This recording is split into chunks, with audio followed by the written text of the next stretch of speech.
Welcome to Golden Goal TV. Good evening and welcome to the Premier League review show. Yes, we are back. We didn't do the Friday show, but we are back now following our FPL show with myself and Matt.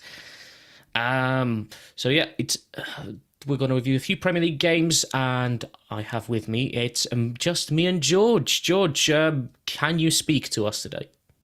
Yeah, I'm all good. I sound probably a bit like Sean Dyche at the minute, but yeah, I'm not too bad. Not Uh, rough enough, mate. Not rough enough. yeah, um, Eat this some. is what happens when you do four games in 1 week. So I done Arsenal Sevilla on Wednesday in the Champions League at the Emirates. Then I done Arsenal versus Bristol City in at Meadow Park in the Conti Cup, and then I done Arsenal Burnley on Saturday at the Emirates, and then Arsenal Leicester away last night. So, So you'd say you had a very chilled weekend then. yeah, I think I've done like my own version of Around the World in 7 days. I was Just going to say you're more busier than five live commentators. it. Oof. Well, we will try and get you to talk as little as possible. Some games will allow that, some games won't. We'll kick off straight then with Wolves. Tottenham finished Wolves 2, Tottenham 1. Tottenham 1-0 up in the 90th minute and then capitulated against Wolves. Um, I mean, unsurprising. People did expect that. Well, yeah. Is there much? I can't really say much more than the fact that it was really unsurprising that Tottenham were gonna be affected by the injuries they've had against Chelsea. Which what do you think? Yeah, mate. I don't know if you remember on the podcast before Spurs played Chelsea. I said that Tottenham were two injuries or a suspension or something away from falling apart. And then what happened against Chelsea and Wolves has happened. So I'm a bit like, I told you so. And obviously, people can say, "Oh, but you don't like Spurs." That's not the reason I said it. Like the reason I Well, said it's it, fairly Tottenham. factual. You look at these players. You look at Van de Ven. You look at Madison. Son's still fit, fair enough, but God forbid he gets injured. That things will be even worse. That's what I mean. Like you take Van der Ven out. I'm so glad you told me how to say his name because I've been calling him Mr. Ben for the last couple of weeks because I didn't know how to say his name. I Um, mean, to be fair, sometimes we all do that with footballers' names. I Yeah. think Mr. Ben sounds a bit more funny, you know. But yeah, like, on a serious note, like he holds that defence, that back four, and the way Tottenham play all goes through Van der Ven, and so that's a huge loss. And then when you got Eric Dyer or Ben Davis coming in to replace him, you're like, oh, yeah, you can see why they're struggling. And then obviously they had no Romero because he got suspended, but I think he's a bit of an animal anyway. Um, and then they had Udoji. He was suspended or injured. And Madison, like, he's the linchpin of that attack. So, and Richarlison, whatever people think of it, he's still injured. So, um, I thought when Tottenham went 1-0 up, I thought, oh, you never know, they might be able to hold on to it. But then Wolves this season, they're beating all the big teams, haven't they? They've done City, now they've done Tottenham. So fair play to Gary O'Neill. Um, you got to think that was about my my mate Pedro, and I think that was the first time they've scored or had goals set up this season when it wasn't Chang or Neto.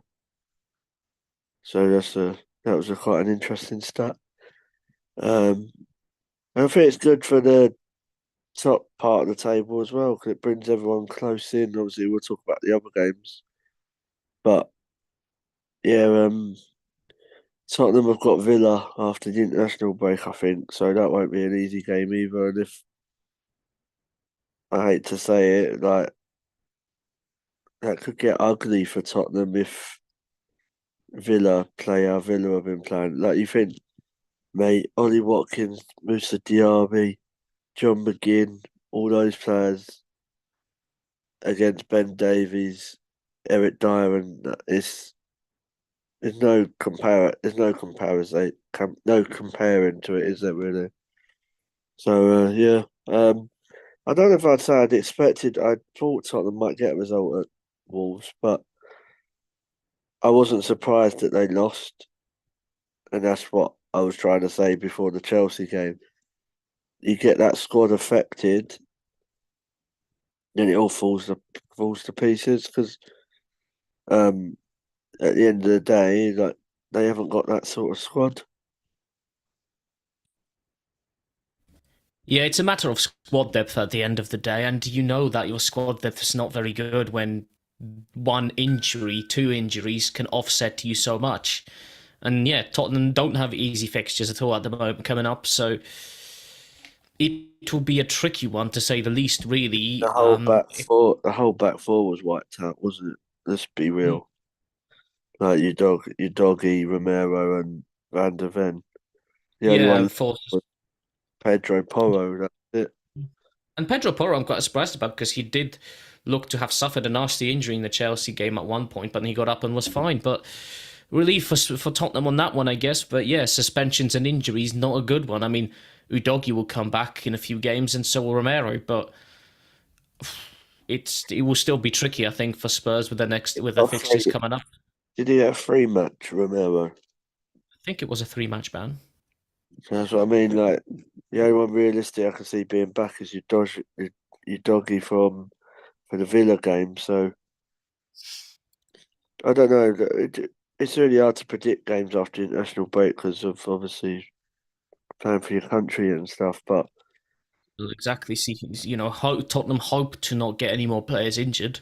that's what I mean. Like, there's nothing to say they don't. Like, there's nothing to say that no team gets that, but there's nothing to say that the players don't get injured or pick up a knock or Well, it's something very like. likely. It can happen to Like, anybody. if Song picks up an injury, then they're screwed. Well, exactly, because realistically, they're not going to have many more.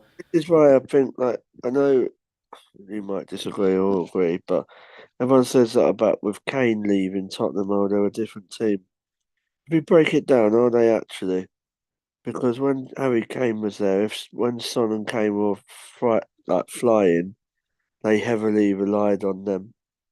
Now I feel like They're it's heavily Son. relying on Madison.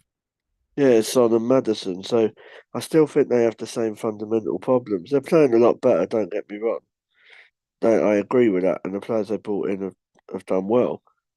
But they still, for me, Tottenham still don't have a plan B. They are playing better, but Yeah, Harry Kane, well, James Madison has the same effect as Harry Kane had on Tottenham, where if he's one of these players. If that player gets injured, half of Tottenham's creativity is basically down the pot. that's what I mean. Like Son has took the goal scoring mantle from Kane for me, where Madison's took the Son assist or goals and stuff. Like Madison don't score as much as them.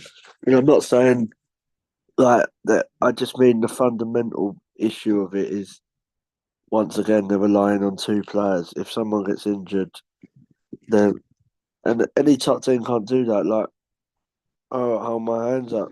The reason Arsenal lost the title last season is because we heavily relied on William Saliba. So, and that's why I think that's one of the issues. Maybe I don't really see that happening with City or Liverpool. No, because they Like, have squad depth. City, certainly. yeah, in Liverpool, like if Salah wasn't there, I know they wouldn't play as well. No, but they would have other goal Yeah, providers. You've got Luis so Diaz, you've got Jota, you've got Darwin Nunes if you really wanted to. yeah, and like you look at take Tottenham, take Madison and Son out of Tottenham. You've got The Bradley only one, Johnson. yeah, and Kulusevski, but they're not. I still don't think Kulusevski is the Kulusevski of No, he's not been the same for me. no, and like, He's and been that's not me like shitting all over Tottenham because I think they've had a really good start to the season, but is this where, like I said before, and I hate to be that person who says I told you so, is this where they get found out? Is this proves as I'd say neutral, but obviously I've got my rivalry there, but this is why I don't think they're in a title race. I think any team that doesn't have good squad depth is going to struggle challenging for the title because you're going to get your best players injured at some point in the season. This is why I don't think they're in the title race, mate. Because if they lose to Villa, which I'm not saying will happen, but there is a chance. When you're going to have those games that you're not always going to have your top players there, and Madison and Van der Ven are out to the new year. Hmm. So it's That's a not lot of like that. games. It's not like they're only out a couple of weeks. And that's a lot of games coming up. That's That's a the lot of job games. that, and that's the job that Postecoglou's got. Is how he brings back. This is where he makes his money. This is where you see how he brings them back from a couple of bad results. Because don't get that wrong, Chelsea that Chelsea result is a bad result. I know how all the media are waxing lyrical and praising, or it seems like they're praising them, and how they can give manager to the month to someone who's just lost 4-1 at home. I don't. That's another debate. But Well, it was well, yeah, it was really for what he done in October rather than you but know. like I know they had 9 men, but the way Chelsea, like Chelsea could have won that about 7 or 8 in Yeah, the they could end. have. Like in the end, and that's what I'm saying. Like at home, and we'll briefly just touch about that game. The reason Tottenham lost that one, I don't know if you agree, is because of that high line he still wanted to play. Like, he's still playing the high line against, and they've had 9. They got 9 men, and they got people like Palmer, Sterling, and all those, and Jackson. I know we all say what we say about Jackson, but like in the end, you give someone opportunities, they're not going to miss every single one. No, and I think when it comes to going down to 9 men, that's when you need to change your strategy, no matter how much you love it. Sometimes situation requires you to change strategy, and I think that's what he didn't do, and that's where the problems and arise. It's all good to when have a strategy, but you need to change it. yeah, and when he said, "Oh, but that's just how we are, mate," no, that shows your inexperience. If you can only play one style of football and one way of playing against teams, not only are you going to get found out, but your other problem is everyone's going to figure out that style eventually and come up with something to counteract that. See, I obviously you know my opinions on Jamie O'Hara, and I think he's laughable sometimes. But when he was ranting about Tottenham the other day, when he said this ain't Scotland, like no disrespect to any Scottish fan, but he's bang on. No, he is, and I think Ange Postecoglou never really managed anything like the Premier League. Let's be honest. He managed what Australia. He managed clubs in Japanese Super League, and he managed Celtic. You know, it. We This is don't have no one else has a league like what we have that anyone can beat anyone. For me, we've got, you know, this is very different. Premier League's intensity is very different as well. It's a very fast-paced division. You're going to have a versatile amount of tactics. If you're going to play one style, that style is going to get found out very quickly. And if you can't be versatile enough to change that style, you're then facing the situation where people are going to go, yeah, well, we know how they play, and this is how you counteract it. And they're not going to do anything about it because they refuse to change. I've got a question for you though. Do you think Wolves could break into that top 10? I don't see why not. Gary O'Neill, every time Wolves do well, I look at Bournemouth. I mean, okay, they won against Newcastle, which we'll talk about later, but I look at Bournemouth and go, why did you sack him? I think there's more to that. To be fair, There must be because it would have. It's just such a stupid decision, especially that Gary O'Neill is doing with Wolves. So basically what he's doing with Bournemouth. Wolves It's don't not. exactly have a bulging squad. Let's be honest. They don't have a greatest transfer policy. They don't bring in many players, but Gary O'Neill has managed to use the players he's got to the best possible advantage to the point where Wolves are a team that's going to cause anyone trouble. What do you think in the last couple of years? The players who got them that success, Patricio, Neves, Jota, Jimenez, have all gone.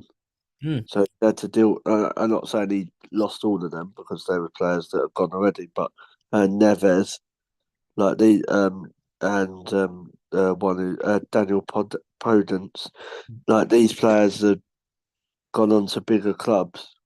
Like I don't think we can discount they have gone on to bigger clubs. And So now you've he's got Wang, you've got Sarabia, you've got you've got and Net. obviously I think Neto will leave, if I'm honest. I think Oh, I think if you attract, I'm surprised. You know, there's clubs that were looking at him already. So if he If he performs didn't well. have his injury, I could see Arsenal going for him, Hmm. just as competition with Saka. But like, and I think they've got some decent players like this Sarabia. Like, I thought he played really well. Like, and I'd like to want to give Wolves more credit than saying, "Oh, it's how bad Tottenham were," because I don't think it was. But the only time a bad team gets shown as a bad team is when a team takes advantage of that, and Wolves played it the way they had to. They didn't give up at 1-0, even though they could have. They You got, well, here don't we really, go. you don't really want to be playing Wolves at Wolves at the No. moment. And I think Wolves in general, if you underestimate them, can be a dangerous team. Yeah, We've been beaten by them multiple times. yeah, I know we've got them in December, so there's like I was looking at Arsenal's fixture. I think we've got Brentford, Wolves, Luton, and something like that, and I was like, You need to beat Luton. "Oh, Wolves is our hardest game," Yeah, and and and that's like, and I'm not like Brentford. You just don't know what one's going to turn up, and like, but Wolves, like, they're a good side, so and we don't always do that great against them, so. no, and Wolves are capable of something. I think it'd be interesting to. I think they are more than fine from relegation. I think, like you said, And, I thought they might struggle. I thought they I'm might not- at the beginning of the season, yes, but now we've seen them and we've seen them play really well. It was You, just because I didn't think O'Neill was getting backed, but then the players he's brought in, like a fair play. Um, I'm not sure. Did he bring Sarabia in, I or think was he? so, but also Yeah, when it comes to the players there's players he brought in, but also the players in general at the club are buying into what Gary O'Neill wants. exactly. So I think I just Wolves think, fans can be hopeful of a good finish. yeah, and I just think like when you go back to Tottenham, if Postecoglou is less naive, then they might pick up points, but they're going to lose. I just think they're going to drop points in places they probably shouldn't because of his. Probably will because one of injuries, but two because of the only one play system. Like you think the way he plays that high line, how he played against Chelsea, I don't know if you agree. And if he played like that against and proper informed Man City or Arsenal or Liverpool, They're going to they'd, get destroyed. they'd get destroyed. And you just can't do that. Like, and like, I'll be honest, I think Tottenham went in it a bit cocky. They probably did. Yeah, like I thought, oh, it's only Chelsea. Chelsea ain't been great. Like I think Chelsea against the top teams have been really good. I think Um, they have, and we'll go on to the Man City game later. But I think, like always said, playing one style of football just because it works for you for the time being, you can't yeah, be too cocky and think it's going to work every time. that's why it's that's why Arsenal have not been as great as they have this season. Because last season they had one way and they blew everyone away. But in the games when they needed to change it up a tiny bit, they didn't as much. And where they're trying to mix it up now, like they're getting the results that we'll come into. But I've only really seen one team change how they play in the City, Mm. but then they have the players. So They have the squad depth, and also they have cracked it really. Bearing in mind how many times they've won the Premier League. Um, We'll move on now, though, to the next game, and we'll talk Arsenal Burnley. George, you went to the game. It was Arsenal 3, Burnley 1. Bit of an unfortunate that Burnley scored for clean sheets and all that, and an Arsenal sending off 2. What are your thoughts on the game? yeah, I thought we dominated it quite well. To be fair, mate, like that. It sounds like I'm being cocky now, but they was never in it, Burnley. Like even though they scored, uh, like you could tell we wasn't playing with a proper centre forward. So if we was, maybe we would have scored a couple more. I thought we played well. I thought Martinelli played well again. Saka done what I said he would do. Don't listen to Arteta or whatever he says. Do the opposite. Trying to think. Yeah. I thought we played all right. Trossard got another goal, which I think is really important for him. I thought he broke his arm at one stage, and I'm not going to lie, when he ran into the goalpost.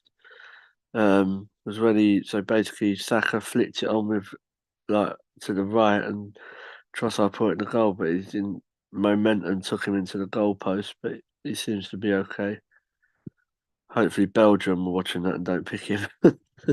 um, so yeah, and then Saliba got a goal. and Zinchenko thought that was a really good goal, like a bit like acrobatic. So yeah, like you say, it was frustrating conceding. It was just a lazy goal, Hubert. You know what I mean? It wasn't made out of anything. It was just. I suppose it's you've seen your team do it yourself, but like, you have a game where you're in total control. You just have that moment, and then it's a goal, and then Fabio Vieira got sent off. At first, I didn't think it was a red, but then as like, I've heard more about it, and he put himself into a bit of a silly situation. I think he goes for the ball, completely misjudges it, and take if the other players feel he could have probably broke his leg. So it's not. I wouldn't say it was a nasty challenge, or compared to some of the ones we've seen in recent weeks. Um, but he'll learn from that. Do you know what I mean? He's only young as well, so I think it wasn't. You couldn't really complain with it. Um, yeah. Apart from that, it was just basically, when they say job done, you done what you had to do. We done what we had to do. Sorry, and then take the points, close the gap with the top, like towards the top, and get the international break out and move on to Brentford away.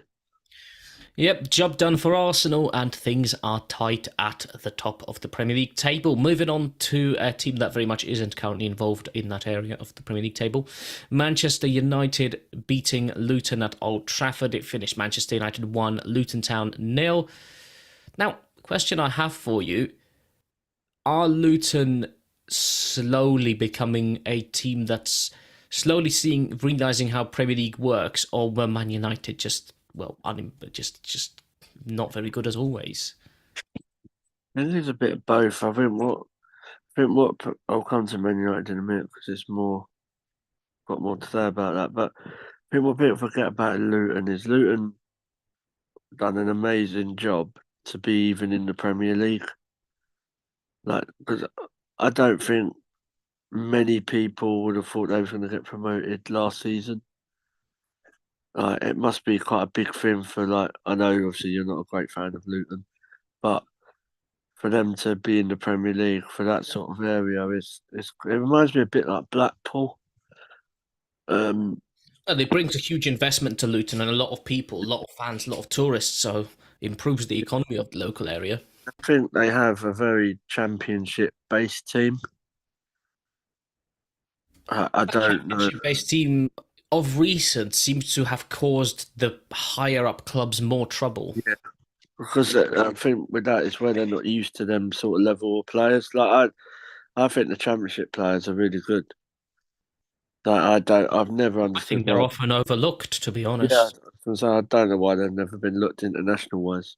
Well, I've said this before. I mean, we could do again a whole show on the internationals, but the the fact that championship players are not picked for the international squad is incredibly disappointing, especially when championship stops as well as Premier League, and these players are capable of doing something for England if they're actually given a chance.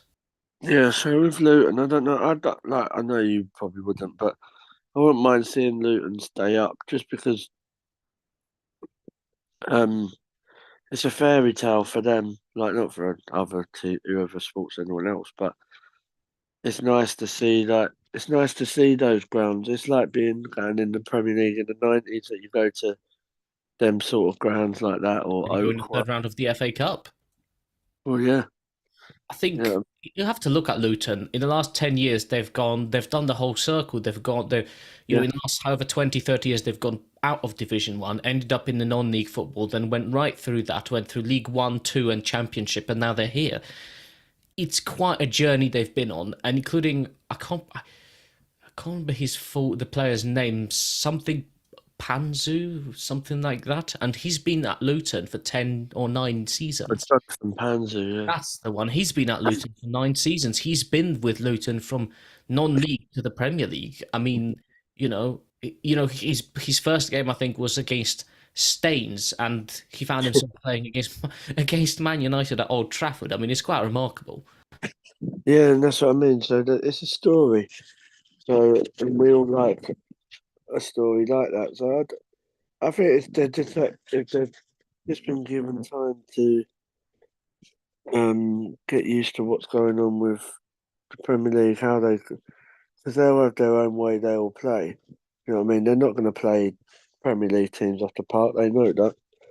Like, but at the end of the day, they got a result against Liverpool. They only just lost to. I didn't watch the game, so I don't know like if it was a dominating thing, but it was only 1-0. You know what I mean? So I mean, the, the Luton goalkeeper was not very busy. Let's put it this way. the report I saw at half time it said Harry Maguire was the best player, so I thought oh, it showed what sort of game that is. um, I think United didn't had their what at one point. I think Kaminsky only had one shot on target to deal with, but apart from that, it I wasn't mean, impressive. It wasn't the way Man United you'd expect Man United, a team like Man United to play against a team like Luton. because the thing is, like, what their job is, Luton, is to stay up. There's nothing else. Like, if they finish 17th, they're happy. So, Yeah, that's and all then, they realistically need. yeah, like, and that's what I've been trying to say to people. Yeah, they might have got promoted, but they haven't got millions and millions of pounds. No, but they know that, and they don't expect to. I That's think what I mean. It works for them what they do. So, and that Premier League money, if they stay up, is going to do wonders to that club. yeah. You know. So, yeah. But with United, I suppose it's a win, is it? Yeah, Takes it's the 3 points at the end of the day. takes the pressure off Ten Hag a little bit. I thought if he lost that, I think he's gone. I know United fans wouldn't agree with me, but you can't keep Some someone would. in. Yeah, I don't know. You can't keep some of it. You can't keep them in the job where they just basically lost to Copenhagen. That was embarrassing as well, and then lose at home to Luton. Like, and we say it in a derogatory way. I don't mean it like that, but No, it but is it Luton. you look at the supplies Man United have, and you look at what the resources that Luton have. In comparison, the team that has more resources barely scraped. I was listening to it. Man United's team was worth more than the whole club for Luton. Well, exactly. Like the actual club, not the players in the squad, the actual whole club. You know what I mean? It says a lot that it was only a 1-0 win, really. But Yeah, they got the win, so Luton are starting to I cause Premier League teams trouble, though. It's an interesting one to keep an eye on, I think. think they were for Luton playing them at the home ground. That's where they're going to want to get their wins, and Uh, they should get them. and you can see that. I mean, they Yeah, nearly done it against Liverpool. So they probably should have as well, but worth keeping an eye out on that one. yeah, Moving on to Bournemouth 2, Newcastle nil. I don't think many people expected that one to end the way it did. Certainly a lot of people thinking Kieran Trippier, clean sheets, Nick Pope, all that. Not to be. Eddie Howe Derby, Bournemouth won it. yeah. Due to recent events, I was quite happy this happened. Oh, I wonderful. like seeing the Geordie and especially a bit of Paige's tears. It's nice. Um, um, I didn't actually watch the game because it was on in the pub and I couldn't really hear it. But sounds like Dominic Solanke had quite a good game. I think he scored two, didn't he? Um, He did indeed. Bournemouth's very own Salah. And yeah, see, I like Dominic Solanke. I think he's really good. I think he could do a job at a higher level team as well. Like if he was given a chance. Like let's be honest, he weren't given a fair chance at Liverpool or Chelsea, was he? And he was only young. I think he was at Chelsea, wasn't he? Yeah, ah, sure. I possibly, think yes. I think that's where Liverpool bought him Yeah, from. he was definitely at Liverpool, but yeah. And so like, and yeah, but he scored all their goals really, Bournemouth, and that win was massive for them, and especially their manager, because it's a bit like the Postecoglou thing. You know what he's trying to do, but it's implementing it. Um, Newcastle. I said this at the start of the season. I think it was when me, you, and Abdi was doing a show. I think we all said they will get a European hangover because they haven't got that squad, and it's just coming into fruition now. It's a European hangover, but it's the fact that they don't have the squad. It's again the issue of squad depth. I think What do with you think Newcastle. they've got? Who they've got out? They've got Joe Linton's the recent. Joe Linton, Isak, Botman, unless he was back for the weekend. But No, he's still injured. uh, then you had Dan Burn. I think he was injured, wasn't Yeah, I believe so. he? Yeah, I think Saka ruined him last week. So like they're Matt Targets or even like their fringe fans who could do a job of being injured as well. And Tonali suspended. So um, fair play to Bournemouth, got the result they needed. I do think Newcastle have a bit of a European hangover. Obviously, they lost in the week as well. Um, Probably shouldn't have won against us either. And that's me being biased, but I'm not saying we should have won, by the way. Most people agreed that that game should have been probably 0-0 to Yeah. be honest. So um, yeah, and then obviously Trippier had a confrontation with a fan, did he as well? Yeah, it's never gonna do any. I don't get players that do this. It's Yeah. what are you hoping to achieve by that? I was having a chat with my friend Will. I think you met him at the party, and he's like from Newcastle, but he supports Arsenal.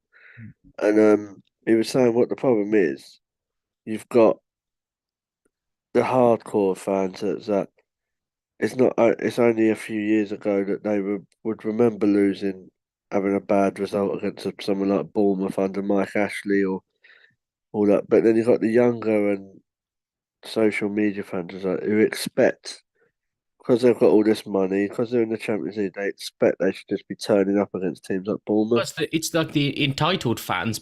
Every club has them. Like you've Yeah, got a bunch of Manchester United fans that are entitled. You've got Man City fans, Chelsea fans. A lot of these clubs that have a lot of money have these fans that think just because of the finances and the numbers, there is a certain level of expectation, and Newcastle has become another one of these teams. yeah, and like with the entitledness, I don't think anyone's entitled to beat anyone in the Premier League. So, No, that's the um, beauty of the Premier League. like, do I think Trippier should have confronted him? I understand why he done it because emotions and all that.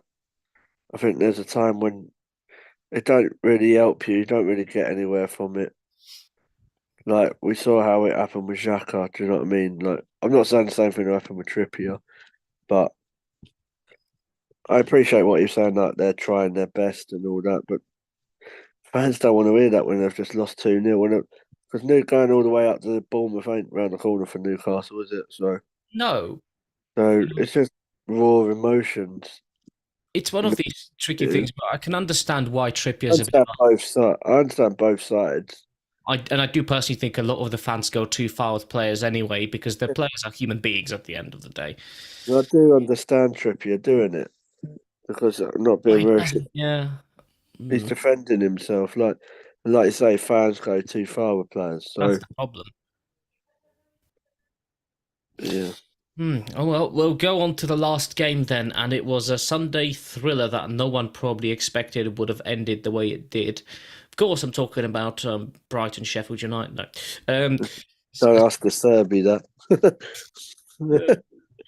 that was probably last on much of the day. one one thing I will say quickly about that, what has annoyed me is that so obviously it was common what Arteta come out and said about the VAR and all that. But since then, Pochettino and De Zerbi have come out and nothing's really been said that much. So what I'm hoping is that Arteta's lit the fuse that other managers feel like they can come out and comment and because VAR's got to be changed. Am I'm I the sorry. only one that doesn't actually think what Arteta said was that bad? No, apart from Arsenal fans, no, you might be. I've No, I've listened to his response over and over that when it was discussed on the radio. Can you blame a manager for reaching that point when VAR has been under par, has been below par since it was introduced? so I was saying, it was someone on the radio was saying, even if Arteta got suspended for that, then football's finished because that means you can't have free speech. I'm sorry, but what what I'd like someone to tell me to come and tell me which part of what he said was the apparent clincher that made it offensive. But now, like Postacoglu's made a Rodri's back now because with his comments saying, "Well, I always but with the referee." I'd love, and not that I, because I know what it feels like. I would love them to get screwed over by a decision in a game because then if he comes out and says something, then he's mugged himself off, isn't he? But, Absolutely. but I saw that red for was it Addenborough for Brighton? I was like, yeah, okay. I think managers have the right to complain about a system which has been broken from the point it was introduced, and all the changes that were clearly obvious have still not been used and implemented. I don't understand why people get so emotional about people moaning about decisions. Like, I mean, as long as you're not going, "Oh, I'm going to beat him up" or anything. Like, the what is only the difference with a manager saying, "Oh well, that weren't the right decision in my opinion," to what a fan would say on a phone in? I just don't understand. Like I said, I don't think the wording even that Arteta used was all that bad. And I think the only thing I will say that would be interesting, and I've heard someone mention this on the radio. Um, Someone said what they would like to see, and the only time they'll feel sorry for managers with VAR decisions is if a manager who's had a VAR decision go in their favor, even though it was incorrect, actually stand up and say, yeah, that was an incorrect decision, but we're not going to complain. It went for us. Yeah, I think you can't. I think you have to be consistent with it. So Like, it'd be nice to see managers kind of go, yeah, that decision was wrong, even though it went against us, it went in our favor. The point we mentioned. But yeah, anyway, moving on to Chelsea 4, Manchester City 4. Most people expected Man City to put that game to bed fairly quickly. Even myself, I thought it would be 3-1 to City, 2-1, maybe at best 2-2. At no point did I think it was going to be 4-all with Cole Palmer scoring a worldy penalty against them against his old club. yeah, I I did say I thought it'd be a draw, but obviously I didn't think it'd be 4-4. um, yeah, that's what I was saying. Chelsea play really well against the top teams. Like, I think it's those who play that high block Chelsea player. Chelsea's, I what's it like their attacking play is it thrives. I will say, and I've not really been a fan of him for a while. I did think Raheem Sterling played really, really well, and he's definitely not. It's one player that I've been very pessimistic about, but yet he's proven me wrong in a way. Yeah, no, I know it's been mentioned in our group that Southgate's this, Southgate's that for not picking him. I don't agree with that personally. I think Sterling's played really, really well, and I definitely think he's knocking on the door. I think so. If he carries on like that, you It's could I don't think you can say he should be guaranteed starting for England yet. not yet, but he's No, slowly putting he's a not, case for it. that's what I mean. He's on the knocking on the door. It's like I say, if you bring Sterling in, you don't drop Saka, do you? Or Well, exactly. You have to look at who you. It's the same when you say a Saka manager. It's who do you put in instead. It's the same with play. If Sterling comes in, who would you drop? And don't get me and this wrong, a way, lot of us name players that we could drop. and this way I look at it. Realistically, do you drop Saka? No. Do you drop Kane? No, obviously not. Do you drop Foden? I'm not sure. Or whoever else Southgate chooses to play on that left. Like, I don't know. I think if there was another injury to one of the big players, I think Sterling gets picked. And if he carries it on to the next international break, whenever that is, I think you can't. Well, we know what Southgate's decisions are like, but I can see him welcoming Sterling back. Like I don't agree with everyone's people when they've said, "Oh, Southgate's this, Southgate's that," because he ain't picked Sterling. Just Oh, I think Southgate makes questionable decisions, but that you can't just say that because of one player. You know, there's and then cases on the shop. he wants Sterling. Him and Pochettino must want Sterling to be working, carry on working on what Consistency. they're doing. Yeah, it's the consistency. Like, because Sterling's at that age now, it's all about consistency. It's not about show him what he can do. Because let's be real, we know what he can do. If you So want, if you want to be in an England squad, you need to be able to put in a consistent performance. yeah, and Because that's that's what I'll say. Because important. Sterling plays on the right, doesn't he? Yes, yes, I That's it. think so. Yes. So like he ain't getting like Saka's not getting dropped for Sterling. So Yeah, that's the way I look at it. you could put Um, Sterling up front, which we both all suggested before on the show. but yeah, the game I thought it went alright. That's not a penalty for me, like the first one. No, probably not. Um, I don't. It's VAR again. Look, I was having this conversation yesterday at the Leicester game. Is it VAR or is it there's just no confidence from the officials at all, I think it's that, a mixture that- of both. and that they're scared to make a decision now. They are And then scared to make a decision, and you watch whenever they go to the monitor. That have you ever noticed that there's been no situation where a ref has gone to the monitor, we kept the looked at it, decision. yeah, and went, yeah, I've looked at the monitor, I'm still thinking I made the right decision. No, they always change their minds. It's like, what's the point of going to the monitor? You know you're going to change your mind. You just might as well just do it. That like the Walker penalty, wasn't it? Mhm. Yeah, like mate, like I understand why Chelsea fans feel aggrieved. And by rights, Chelsea probably should have 3 points. And if it weren't for the greatest referee in the world, Anthony Taylor, as we all know, um, who gets demoted because he's made a bit of a fuck up and then goes to the championship and then makes an even bigger one, but Yeah, then gets given the Chelsea Man City game. Like that's what wound me up. And that's the disrespectfulness. I was like, oh, but it's only a championship. Well, no, he got demoted there for a reason. If he's yeah. making a mistake there in the You don't Preston go game, to the championship for a respite. no. Like Preston miss out on the playoffs now because of that. Yeah, I mean, well, exactly. You look at that. It's And just then he gets the Chelsea Man City, no offense, which was the biggest game of this like weekend. yeah, it's just it's fair enough if he was given a different game, but you have to look at it, and it's a high pressure game with a lot at stake involving the Premier League champions. Yeah. Yeah, I mean, Well, there's it's the same questions. yeah, and what I will say about obviously City and Haaland, I think Haaland's really, really clever. You know what he's doing. Like I don't know if people notice it, but when you watch Haaland, he has his hands over everyone all the time. Hmm. Then when he's in that important situation, like he's in the box, his hands are not there, and it's the other defender, so he gets a lot of penalties just by mind games, really. But yeah, I will say not just because they drew. I don't think City are actually that great this season. Well, I've They're been definitely there discussing for it. the taking. I was watching the game with the Tottenham fan yesterday, and he was saying Man City, they are good. Don't get me wrong, and they have great players, and they have the best squad depth probably out of all the Premier League teams. But Doing they're not. massive. Hmm, they're not But exactly the team they were, and sometimes they are boring to watch.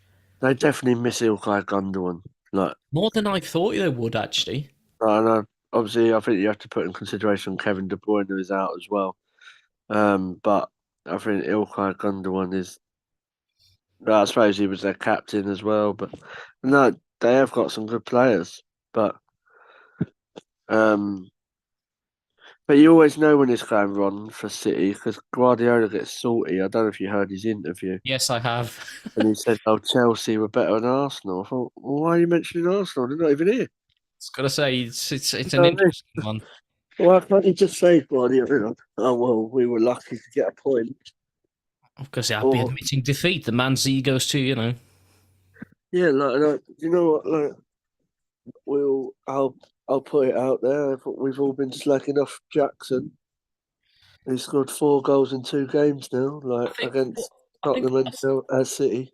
I think we have to be mindful of Jackson is he's still fairly young. And I Yeah, think you can say so much about a young player, but one key thing about players like Jackson is it's what he can become rather than what he is now as well. If he's doing this now, and he's been scoring a few goals in various games, yes, 4 games in the last two, but in general throughout the season he's had goals. If that's what he's doing now, if he improves on that, you could have a very reliable scorer a few seasons down the line. yeah. I definitely. He reminds me of like a second choice striker sort of thing. You know, like Hmm. as a different option. At the So like, moment, he would be a good second choice, yeah. and would I think me and Matt were talking about this on the FPL show. When Nkunku comes back, do you think he could improve Jackson and they could play very well together? Yeah, it could do. I could see Chelsea's formation having a bit of a tweak when Nkunku comes back because I wouldn't bet against seeing like Nkunku either in a two with Jackson or just behind Jackson as that false like number nine that he used to play at Leipzig. Is it Leipzig? It Yes. was, yeah. Yeah. Um, Leipzig. Obviously, you've got Sterling and Palmer up front with Jackson at the minute, haven't you?